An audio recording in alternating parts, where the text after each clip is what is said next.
Hi, this is Alexis, and I'm here at F1 with Nico, and you've got some great looking kites this year. We do. Actually, as a matter of fact, this is the first time at Surf Expo we have 3 kites. Okay. So here, up in the sky, you have the Trust, okay, which is a kite that a free-ride kite that beginners, schools, people that want something friendly, okay, are using. So it's a Delta kite. It's based on the Bandit, and it has a little bit more bar pressure than the Bandit. It's also a slower turning kite, not by much. Great range. The hang time is really good. The construction is the same as the Bandit. The bar is totally compatible between the two. So it's a kite that has been I've had a good bunch of success. And for 2016, the 2015 version is also moved onto the 2016 version. So a very versatile kite that's very forgiving. Absolutely. So, and we're moving on to this beautiful kite down here. So we can move on to that, yeah. So very different. It's a foil. It's a 4, which is crazy, but it has been kind of whirlwind year for F1.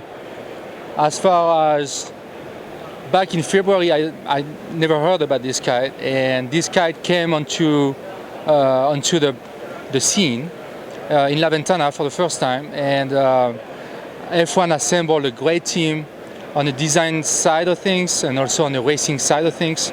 So we have a fantastic racing team with Max, Noche, and Romain, and also Joey Pasquali, who is very local to us back in San Francisco. So we have a great racing team. We have also a fantastic design team because Robert Graham, the kite designer for F1, has also a lot of knowledge with the fall kites, because fall kiting is basically a direct comes directly from paragliding.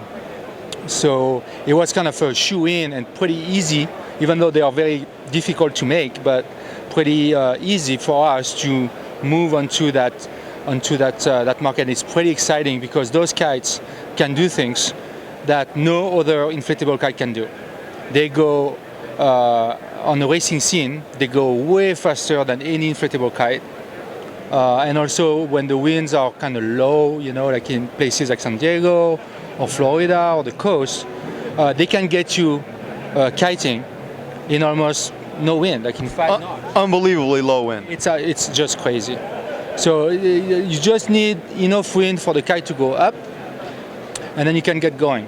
Whether foiling, you can also twin tip on it, or I don't know if you can surf with it. I'm not sure about that, but I know for a fact that in places like San Diego, for example, people have been really much enjoying those kites. And it's really brand new for F1. This is the first time we do it. This is the first year we do it. And the momentum and the feedback has been just unbelievable. I don't remember a momentum like this with F1 since the Bandits. So we are really excited about this. What you see here is the kite is extremely high aspect ratio. So this is a 6.4 meter. And we have also an 8 and a 10 and a 12 and a 15 and an 18. So you can, right now, at the moment, you can see those kites in San Francisco or in multiple races around the world. And in the next several months, you are going to start to see those kites in places where the everyday people, the everyday kiter, can enjoy it in a low wind area. Now let's talk about the last kite that you guys have got. You've got 3, you've talked about 2. Yeah. Let's go for the big one here now. So the first one was the Trust, the second one was the Diablo, and the third one is the Bandit. I mean, I just tried the kite 2 days ago in Mauritius, and the kite is just incredible. They worked a lot. There were 2 different directions they went after this year in terms of development, and one was to reduce, to improve the depower, to improve the stability of the kite, especially when depowering it. And they worked a lot on the trailing edge, and so you can see now the trailing edge as a double ripstop instead of a dark run. Okay, so they worked a lot on that. they improved it. You can feel the difference on the beach, the kite in the air. So it's really nice. The second direction was to, instead of developing it based on a 9 meter, and kind of went after every single other size from the 9, they went into 3 different families.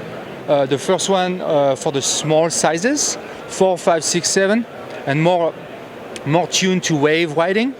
And then the all around 8, 9, 10, okay, for basically everything. And then the 11, 12, 14, and 17, more for light wind. So they were kind of fine tuned. So during the development, because the way they develop the kites, and I'm not sure we say it enough, is they do so many prototypes.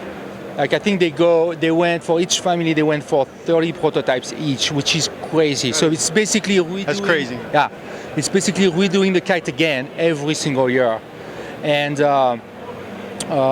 so it's the same design. It's just the tuning of it is more geared toward kite surfing for the smaller sizes, and then the 8, 9, 10 is just the all around. But in the end, what you have is just the most versatile kite on the market. It really is, which makes it very difficult to design, because you have to pack into one kite so many categories. You know, the surfing, the free ride, the unhooking, the free riding, you know, maybe the only thing that people don't use the Bandit for is racing, but we have the Diablo now for it. So it's really truly a great kite for everything. Now, we didn't really talk much about all the sizes and everything, but where can they find more technical data and all the sizing? So for the sizing, the colors, so with the new colors, they can go to f1kites.com, which is the website for F1. Well, thank you so much, Nico. You're welcome.